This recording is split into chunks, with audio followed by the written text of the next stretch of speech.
नमस्तेऽस्तु महामाये श्रीपीठे सुरपूजिते शङ्खचक्रगदाहस्ते महालक्ष्मी नमोऽस्तु ते। नमस्ते गरुडारूढे ढोलासुरभयङ्करी सर्वपापहरे देवी महालक्ष्मी नमोऽस्तु ते। सर्वज्ञे सर्ववरदे सर्वदृष्टभयङ्करी सर्वपापहरे देवी महालक्ष्मी नमोऽस्तु ते। सिद्धिबुद्धिप्रदे देवी भुक्तिमुक्तिप्रदायिनी मंत्रमूर्ते सदा देवी महालक्ष्मी नमोऽस्तु ते। आद्यन्तरहिते देवी आदिशक्ति महेश्वरी योगाग्ने योगसम्भूते महालक्ष्मी नमोऽस्तु ते।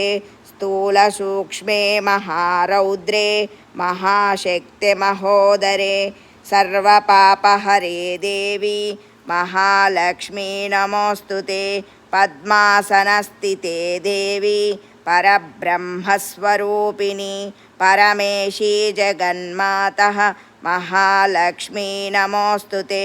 श्वेताम्बरधरे देवी नानालङ्कारभूषिते जगस्थिते जगन्माता महालक्ष्मी नमोऽस्तु ते।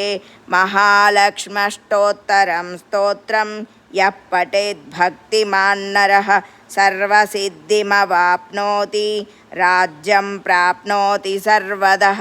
एककाले पठे नित्यं महापापविनाशनं द्विकालं यः पठे नित्यं धनधान्यसमन्वितः त्रिकालं यः पठे नित्यं महाशत्रुविनाशनं महालक्ष्मीर्भवेर्नित्यं प्रसन्ना वरदा शुभः।